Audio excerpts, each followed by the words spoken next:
Kami mengucap syukur kepadamu untuk kemurahan Tuhan bagi kami masing-masing pada pagi hari ini. Di hari ini kami boleh berkumpul di tempat ini dengan kerinduan untuk diberkati oleh-Mu, baik lewat pujian, firman Tuhan, dan semua kegiatan kami dalam ibadah ini.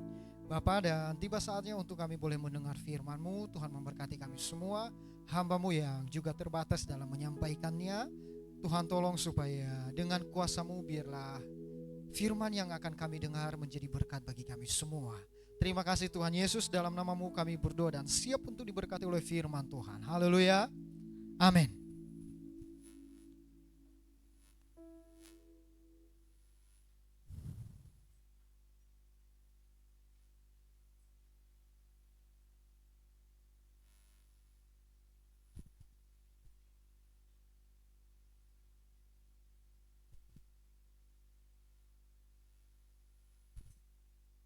Shalom. Shalom. Bagaimana kabarnya Bapak Ibu semua? Haleluya. Dahsyat luar biasa dan ya itu yes-nya itu sebenarnya nggak boleh ketinggalan ya. Baik, Bapak Ibu yang diberkati oleh Tuhan Yesus Kristus, pada pagi hari ini saya rindu kita merenungkan satu kebenaran firman Tuhan di dalam Matius pasal 7. Injil Matius pasal 7 ayat 24 sampai 29.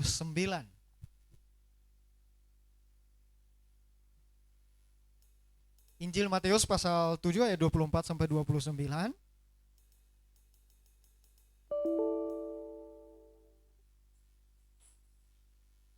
Sudah ketemu semua? Oke, baik. Ayat ini kita akan membacanya secara bergantian. Saya ayat 24, Bapak Ibu 25. Terus bergantian nanti pada ayat 29 kita baca bersama-sama. Oke, saya akan memulai dengan membaca perikop, yaitu dua macam dasar. Ayat 24, setiap orang yang mendengar perkataanku ini dan melakukannya, ia sama dengan orang yang bijaksana yang mendirikan rumahnya di atas batu.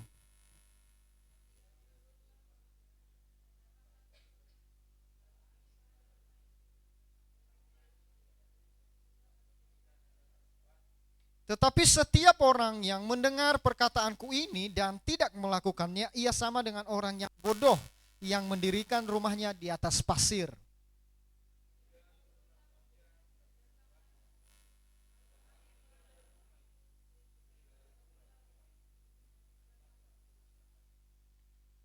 Dan setelah Yesus mengakhiri perkataan ini, takjublah orang banyak itu mendengar perkataannya. Sama-sama 1, 2, 3.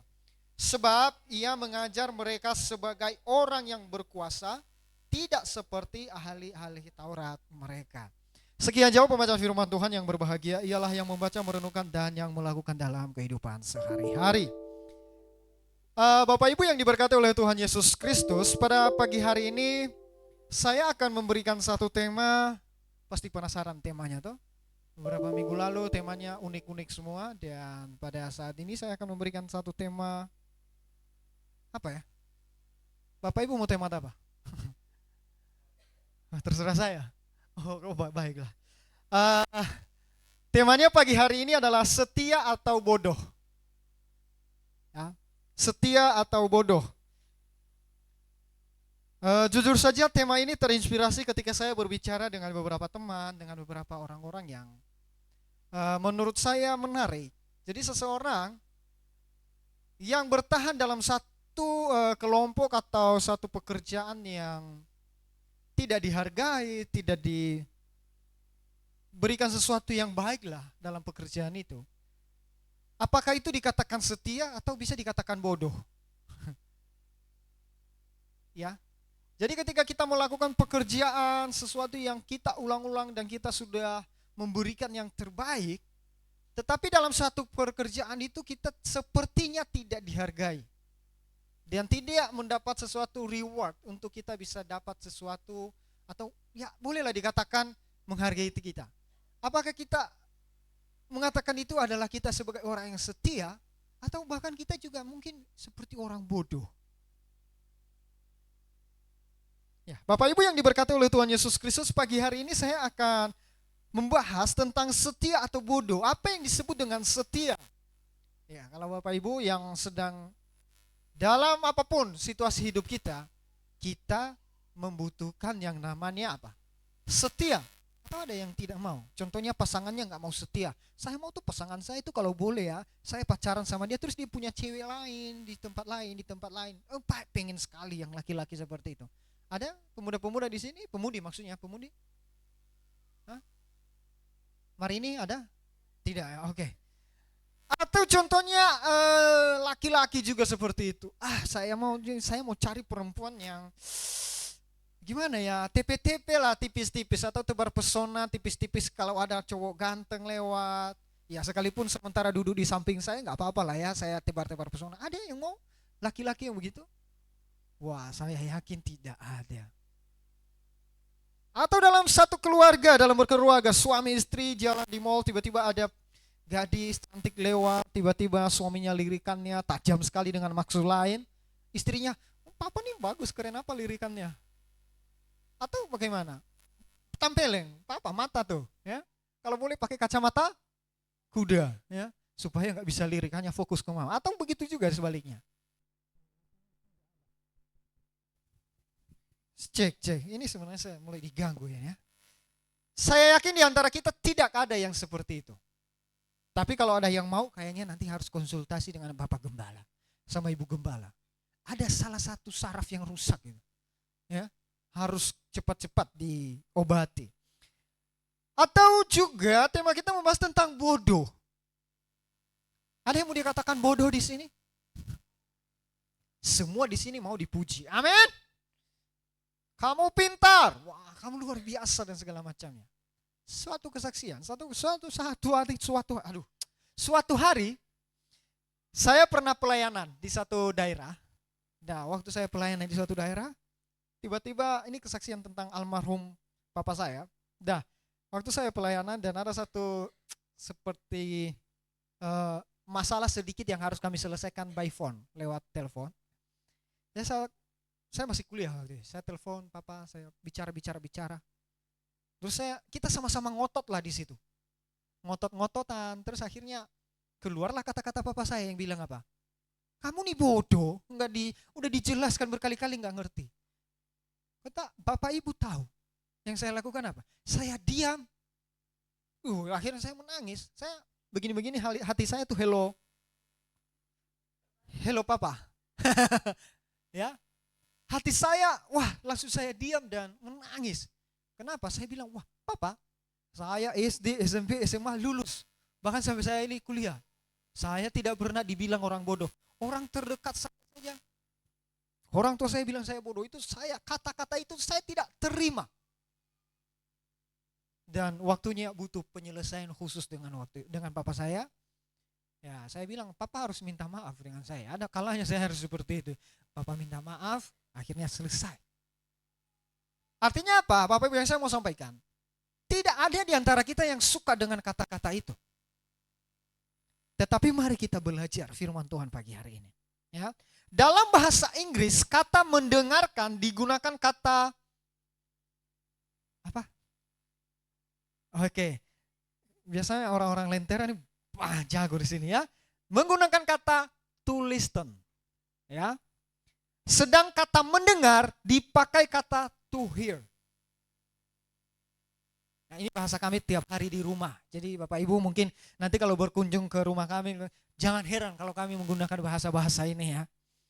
Namun pada Nats khotbah kali ini disebutkan dengan kata hear and obey. Artinya apa? Mendengar dan melakukan. Bukan hanya mendengar dengan itu maksudnya. Tapi meninggalkan yang disebut dengan melakukan, enggak mau melakukan. Banyak tuh di sini, enggak. Di luar yang seperti itu. Sebagai penutup khotbah Yesus memberikan ilustrasi ini. Orang bijak atau orang yang bodoh. Dua tipe manusia yang dimana ini tidak peduli apa latar belakang agama, karakter, persoalan hidup, status, reputasi seberapa sukses atau gagalnya Anda. Pada akhirnya Yesus menilai kita hanya dari dua hal, yaitu bagaimana kita berespon terhadap perkataannya. Bapak Ibu tidak peduli, tanda kutip ya, Anda sedang bermasalah dengan keluarga saat ini. Atau Anda sedang berbisnis yang turun-turunnya. Tidak peduli dengan itu. Yesus hanya peduli apa? Anda mau melakukan pekerjaannya apa tidak? Perkataannya firman Tuhan apa tidak? Itu saja. Jadi dari pasal 5 Injil Matius sampai pasal 7, semua yang dikhotbahkan itu kan temanya mengenai Tuhan Yesus khotbah di bukit. Ya. Jadi dari semua khotbah itu, Tuhan Yesus menyimpulkan ada dua manusia, tipe manusia di dalam hidup ini. Ya. Yaitu satu orang bodoh dan satu orang bijaksana. Nah, kita akan lihat nanti. Bapak Ibu yang diberkati, sesuai yang sudah kita baca tadi bahwa di Palestina setiap tahun ada musim kemarau. Ini Tuhan Yesus sedang berbicara di daerah itu waktu itu. Khotbah di situ. Ya. Tanpa hujan apapun. Tidak ada sama sekali hujan. Biasanya itu kira-kira dari bulan Mei sampai bulan September. Itu berapa bulan ya? Mei, Juni, Juli, Agustus, September. 4 bulan tanpa hujan. Ya. Pada musim kemarau yang lama itu, tanah menjadi keras. Sehingga seorang dapat mengira bahwa itu adalah batu. Jadi tanah itu. Karena saking kerasnya. Nah, Anda bisa jadi orang Kristen puluhan tahun dan mendengar ribuan khotbah, tetapi saat yang sama tidak melakukan apa yang Yesus katakan. Anda bisa menilai diri Anda di posisi mana. Jadi maksudnya begini, ketika Tuhan Yesus khotbah, dia akan melihat sekelilingnya dan memberikan perumpamaan. Ada orang yang mendengar firman seperti ini, seperti mendirikan rumahnya di atas pasir. Pasir, kenapa Tuhan Yesus menggunakan kata itu? Karena di Palestina itu adalah padang gurun banyak. Jadi karena musim kemarau, pasir itu dia akan mengeras jadi seperti tanda kutip batu. Nah setelah itu, maka orang yang membangun rumah, dia mengira bahwa apa? Tanah pasir ini adalah batu. Dia akan membangunnya di atasnya. Ya. Bapak Ibu, apa yang terjadi? Nanti kita akan melihat tantangan-tantangannya ya. Anda bisa punya reputasi. Reputasi ini apa ya? Kelakuan atau wibawa atau cerita dari berbagai orang. Reputasi baik di gereja. Dan bahkan dikenal baik di masyarakat. Tapi pada saat yang sama tidak melakukan apa yang Yesus katakan. Baik Alkitab maupun sejarah menunjukkan bahwa ada banyak orang mendengarkan perkataan Yesus. Hanya untuk mengabaikannya. Bapak Ibu yang diberkati oleh Tuhan Yesus Kristus, kalau kita melihat memang kalau kita membaca perjanjian baru selama Tuhan Yesus ada di bumi, ya selalu bertentangan dengan ahli Taurat, orang Farisi. Karena kenapa? Rata-rata mereka ini adalah orang yang hanya mendengar, tetapi untuk melakukannya tidak. Nah itu yang berbahaya. Banyak yang pintar, tetapi hanya untuk mencari celah bagaimana bisa menyerang Yesus dengan ajarannya. Ya, sampai pada akhirnya apa? Mereka Tuhan Yesus difitnah segala macamnya sampai nanti itu di kayu salib.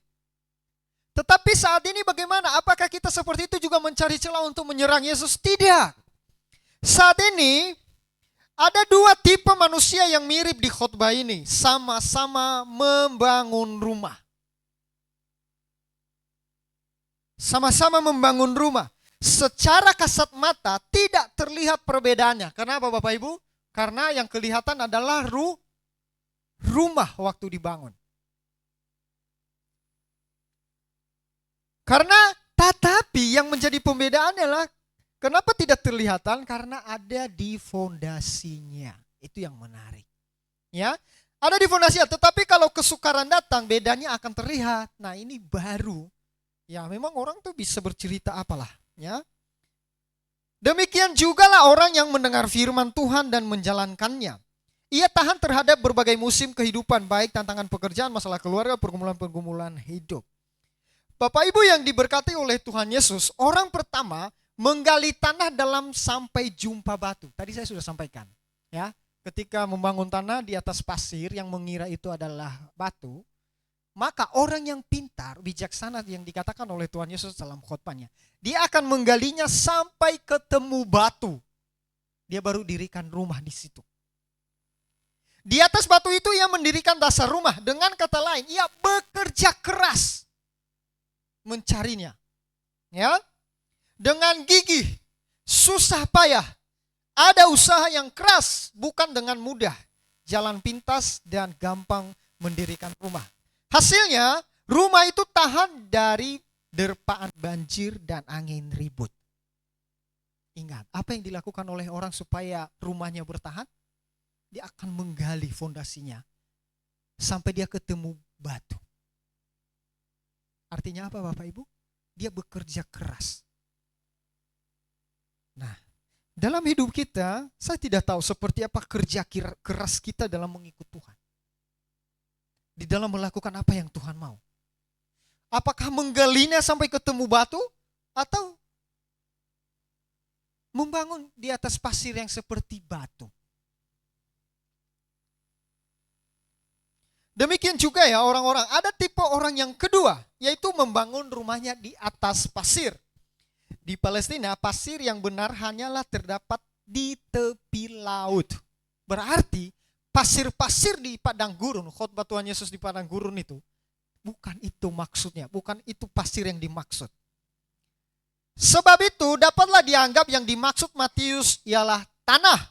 Dalam ayat yang sejajar di Lukas pasal 6 ayat 49. Benarlah dipergunakan perkataan Yunani. Dalam bahasa Yunani tanah itu, pasir ini diterjemahkan dalam bahasa Yunaninya adalah G, yang berarti tanah. Jadi bukan pasir yang sesungguhnya. Ia menghindari kerja keras. Tak mau susah-susah. Tidak menggali tanah dalam-dalam. Sehingga hasilnya ketika datang hujan, dan datanglah banjir, lalu angin melanda rumah itu, sehingga rubuhlah rumah itu dan hebatlah kerusakannya. Ini tipe manusia yang kedua, yang membangun rumah di atas banjir. Ya, mungkin seperti itulah ya.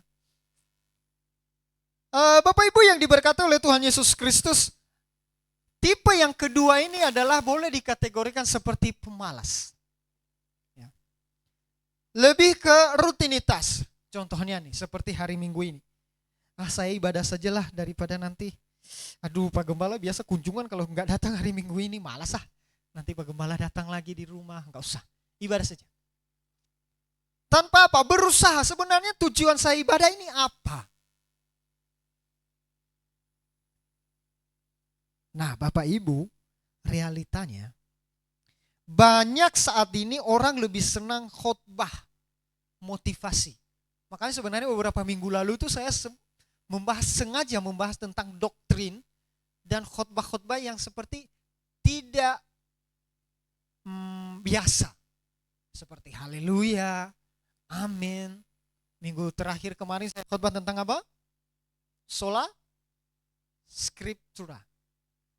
Itu biasa. Aduh, nggak biasa kita dengar. Barang apa itu? Nah, coba kalau khotbahnya itu, Anda sakit, sembuh dalam nama Yesus. Semua yang berdoa, yang ikut Yesus, kita akan menjadi kaya. Yakin hidup, sukses. Bapak Ibu pernah dengar kata itu? Yakin kita hidup sukses bersama Yesus. Hati-hati ya. Khotbah-khotbah itu menghindari yang namanya khotbah, kalau kamu melanggar firman, kamu berdosa. Itu dihindari tuh.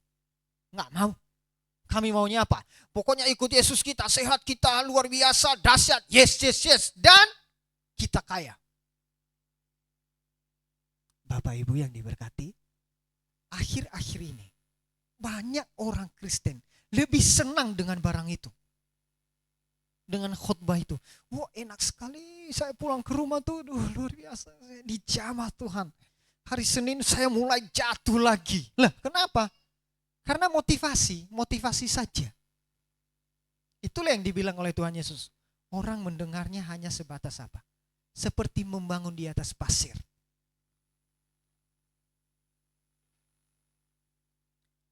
Yang menekankan bahwa Tuhan itu baik. Orang-orang itu hanya senang dengan itu. Tuhan memberkati kita, amin. Semua masalah selesai dalam nama Yesus. Sebatas itu khotbah yang mereka mau.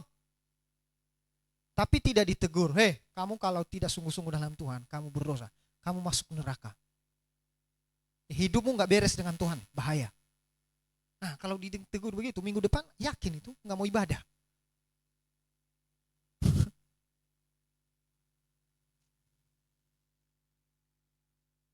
Mereka sering melupakan Tuhan yang adil.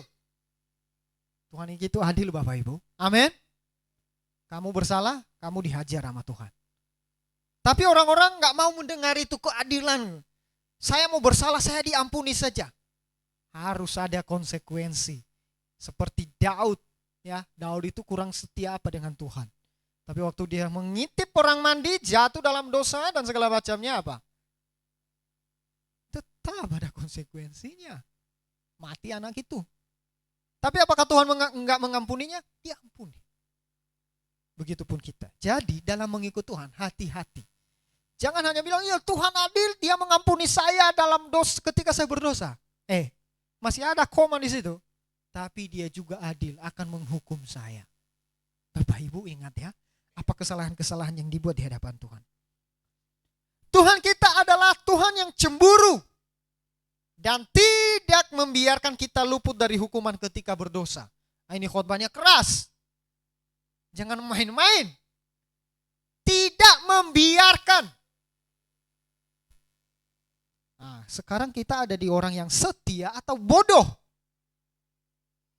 Saya bisa kategorikan adalah orang bodoh adalah orang-orang yang hanya mau mendengar firman dan mengabaikan keadilan Tuhan.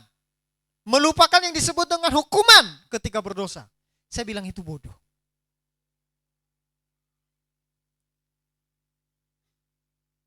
Kalau hamba Tuhan keras menyampaikan firman, maka banyak yang tersinggung. Saya berdoa di tempat ini tidak ada. Amin. Kita semua jemaat yang sudah dewasa. Amin. Ya, harus. Ketika keras, ya gak apa-apa. Berarti saya adalah sudah bukan bayi rohani. Bayi rohani itu anggaplah seperti anak kecil itu di belakang. Hanya bubur aja, bubur. Bahkan untuk memberikan bubur di mulutnya saja itu. Harus cari perhatiannya dulu. Nah begitu. Bayi rohani juga begitu. Tersinggung dengan khotbah, minggu depan gak mau ibadah. Atau bikin status di WA, di Facebook, apa saya bilang jemaat GB Pelita Kasih, jangan ya. Kita sudah dewasa dalam Tuhan. Bapak Ibu yang diberkati oleh Tuhan Yesus Kristus, saya menyampaikan firman Tuhan ini, kita ada di kategori mana? Yesus memberikan bagian ini sebagai penutup khotbahnya. Karena kenapa? Ia ingin mereka tidak sekedar menjadi pendengar firman, tetapi juga menjadi pelaku. Bayangkan tuh dari pasal 5 sampai pasal 7 itu Tuhan Yesus berkhotbah, menyampaikan firman Tuhan. Dia lihat banyak orang ini. Pasti dalam hati Tuhan Yesus, karena beliau adalah Tuhan, dia gak ada yang tersembunyi. Dia tahu nih orang-orang yang ikut dia ini. Motivasinya orang ini mau mujizat ini. Ini orang ini mau disembuhkan. Orang ini mau dengar saya khotbah saja. Orang ini boleh nih, orang ini dia mau melakukannya. Tuhan tahu. Oleh sebab itu, di akhir khotbah ini saya akan memberikan 2 perumpamaan, 2 contoh manusia. Ada orang yang begini ya, yang mendengar perkataan saya ini, ada orang yang begini, ada orang yang begini. Pasti nanti orang-orang yang mendengar firman itu, mereka pulang. Saya di sebelah mana ya? Bahkan pagi hari ini juga kita begitu. Fondasi yang membedakan hasil. Bapak Ibu, fondasi yang membedakan hasil. Artinya apa? Di atas batu dan juga yang kedua di atas pasir. Hasilnya sudah pasti berbeda. Yang menarik dari ilustrasi perumpamaan Tuhan Yesus ini adalah kedua orang yang membangun ini dikasih tantangannya sama persis. Yaitu apa? Hujan, banjir, dan angin. Sama tantangannya. Tidak berlebih. Tetapi lihat Bapak Ibu, hasilnya. Apa yang terjadi? Yang pertama di atas batu, dia tetap kokoh. Tetapi yang kedua di atas pasir, hebatlah. Di situ menggunakan kata apa? Hebatlah kerusakannya, hebat. Jadi artinya apa? Kalau sudah hebat kerusakannya, mungkin kalau rusaklah bangunan itu, rusak masih bisa ditempati. Kalau waktu kami di Sumatera, waktu itu dilanda oleh gempa di 2002 berapa itu ya, 28 Maret itu, 2005 ya. Kenapa? Di situ biasanya untuk meminta bantuan itu dikategorikan kerusakan rumah. Rusak berat, rusak ringan, dan rusak total. Saya yakin yang dimaksud hebatlah kerusakannya itu, masuklah di rusak total. Itu terjadi gara-gara apa? Bukan karena gempa, tapi karena hujan, angin, dan banjir. Habis itu oleh karena apa? Fondasinya. Bapak Ibu, kita mengikut Tuhan itu fondasinya apa sih? Kita sampai saat ini setianya gara-gara apa? Teman-teman pelayan Tuhan di tempat ini, di depan ini yang biasa berdiri di altar. Bukan hanya di altar sih. Dari sini, karena nanti kalau saya bilang di altar, tamborin, apaan saya pelayan Tuhan juga? Saya sudah gerak-gerak keringatan ini. Saya pakai gerakan memotong. Wah, tuh. Sudah sampai potong berapa kali? Kenapa? Enggak, sampai di sini ya, dari batas kamera itu dari sini ya. Gimana? Tidak sudah ya? Oke. Saya hanya sebenarnya khotbah saya ini saya takut sama kuisa Bapak Ibu. Yang membedakannya fondasinya. Teman-teman yang pelayanan di sini, fondasinya apa ya? Anda pelayanan. Ya, dipaksa atau karena saya rindu berguna untuk Tuhan. Kalau kata itu, saya rindu berguna untuk Tuhan, itu jawaban yang bagus. Nah, tapi kalau berguna tuh ya, mau berguna dengan Tuhan, pakai fondasi yang pertama, batu. Apa yang harus dilakukan? Anda harus menggali sampai ketemu batu. Artinya Anda harus bersusah payah, gigih. Kita di sini, begitupun dengan jemaat. Masuk dalam keluarga, masuk dalam kehidupan sehari-hari. Fondasi Anda membuat keluarga. Berkeluarga itu apa? Bapak Ibu yang saya bukan menyinggung atau bukan apa-apa sih ya. Mudah-mudahan saya berdoa di keluarga kita di sini nggak terjadi. Ada yang sampai sudah 5, 10 anak, tidak, baru di akhir mengatakan saya tidak cocok. Bisa tuh. Keluarga Kristen, saya dalam hati itu fondasinya dibuat dari apa? Sudah punya apalah? Hati-hati. Dan Bapak Ibu tahu, saya membuat survei, di beberapa kami survei tentang banyak skripsi kami buat di kampus.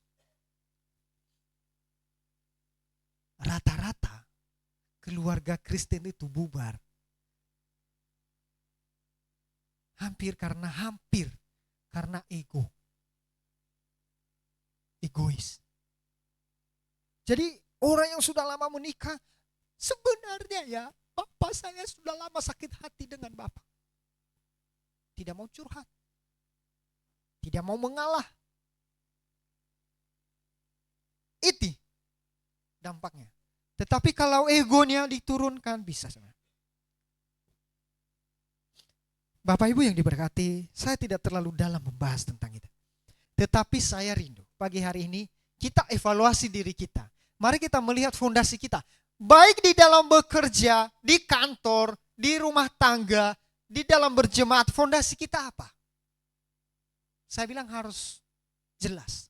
Kalau tidak, bahaya. Kalau Anda membuat satu keluarga atau berkeluarga, teman-teman yang pacaran ya, yang sudah mau ke jenjang yang serius, mantapkan dulu fondasi. Bicarakan baik-baiklah. Kalau pasangan Anda ketika bermasalah suka banting-banting barang, sudah kasih tinggal itu. Itu baru sedikit dari apa yang ketahuan. Baru pacaran toh. Nah, nanti harus masuk dalam berkeluarga, barang ini wah jelas seperti kaca. Anda bisa melihat itu.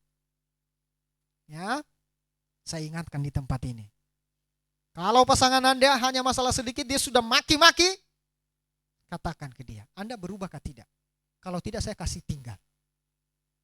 Anda bukan dari Tuhan, Anda dari setan.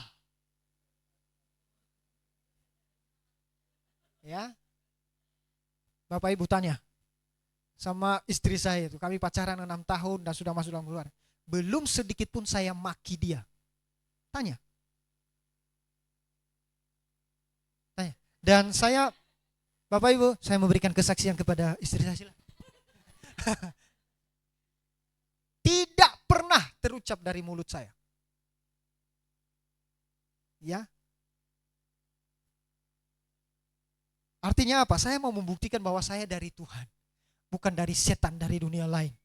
Yang datang menghampirimu, merongrongmu, memakanmu sampai engkau. Enggak. Bapak Ibu pastikan dalam keluarga. Ya teman-teman yang kakak Nias ini. Siapa? Kakak Immanuel ya. Pastikan ya. Dia dari Tuhan kan bukan. Aduh kakak Novet bagaimana dia dari Tuhan? Tuhan belum bicara ke saya. Banyak sekali. Bapak Ibu yang diberkati oleh Tuhan Yesus, ada tips. Kalau mau Anda tahu keluarga, kalau orang kaya itu, kalau Anda mau tahu hidupnya seperti apa, tanya sama pembantunya. Pasti dia kasih tahu. Saya tahu. Tapi majikanmu tuh baik ya. Heleh ngomong kosong. Saya tahu hidupnya. Tanya sama pembantunya. Pasti dia kasih tahu semua buruknya. Nah, begitupun kalau contohnya mau tahu kehidupan sehari-hari seseorang, kayak kakak Immanuel mau tahu, teleponlah orang-orang terdekatnya, jangan tutup telinga. Satra mau dengar suara, saya hanya mau mendengar dari dia. Dia kata-katanya seperti mutiara. Haleluya lagi. Hati-hati, berbahaya. Terus Bapak Ibu yang sudah terlanjur, aduh, saya baru dengar khotbah ini, sepertinya dia dari setan, saya kasih tinggal. Tidak. Anda lakukan berdoa dan bertobat. Itu. Bapak Ibu yang diberkati oleh Tuhan Yesus Kristus. Ini saya tidak khotbah tentang keluarga. Masih banyak senior saya di tempat ini. Ya. Nanti dibilang orang ini nih masih seumur jagung. Sudah banyak. Bapak Ibu tanya saya teori, saya ahlinya. Saya belajar teologi 6 tahun. Jadi saya tahulah tentang Alkitab ya. Boleh berdebat tentang keluarga.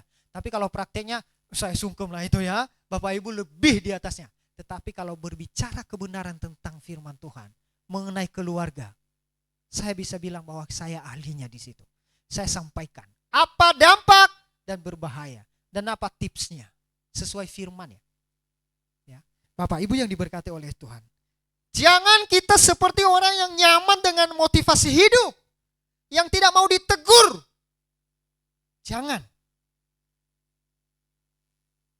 Dengan kata lain, setiap ujian dan tantangan hidup sebesar dan sekecil apapun adalah kesempatan bagi setiap pengikut Yesus untuk merefleksikan dan melakukan perkataan-perkataan Yesus sebesar apapun masalah. Bahkan kesempatan Anda, saya sudah sampai di sini nih. Nama-nama binatang saya sudah mulai absen nih. Tapi karena saya mau merefleksikan Yesus dalam hidup saya tahan.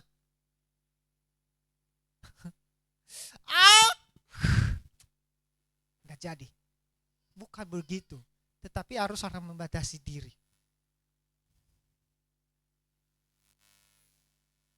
Setiap ujian dan tantangan hidup adalah kesempatan kita untuk melihat bagaimana kuasa Injil Yesus hidup melalui cara kita berpikir, berkata-kata, dan berespon. Begitulah. Jadi firman Tuhan ada yang di dalam Injil mana ini, Injil Matius pokoknya dibahas. Bagaimana kami mengenal dia? Dari buahnya lah kamu mengenalnya. Bukan dari keseharian seperti ini, Bapak. Bukan ketika duduk baru dia, terus saya khotbah nih beri, oh ya, luar biasa. Bukan. Dari hari-harinya. Ya, dari ketika menghadapi masalah, apa yang keluar. Ya. Bapak Ibu yang diberkati oleh Tuhan Yesus Kristus. Firman Tuhan pagi hari ini adalah setia atau bodoh. Kita masuk dikategorikan mana? Di dalam mendengar firman, di dalam belajar firman. Kita orang yang membangunnya, mendengar firman dan membangunnya di atas batu, atau kita malah lebih senang di atas seperti batu yang adalah hakikatnya adalah pasir. Tidak ada larangan untuk membangunnya. Tetapi masalahnya nanti akan datang hujan, akan datang angin, dan akan datang banjir. Hujan, angin, banjir diumpamakan bisa ditafsirkan adalah masalah. Macam-macam bentuknya. Dan macam-macam tekanannya. Nah itu.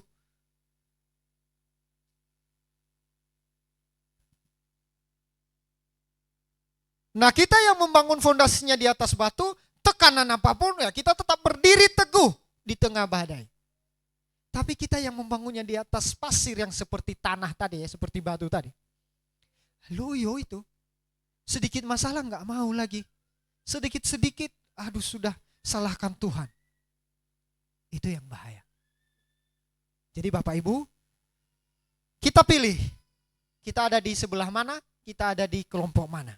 Biarlah firman Tuhan ini boleh memberkati kita, menolong kita, dan memberikan kita pencerahan.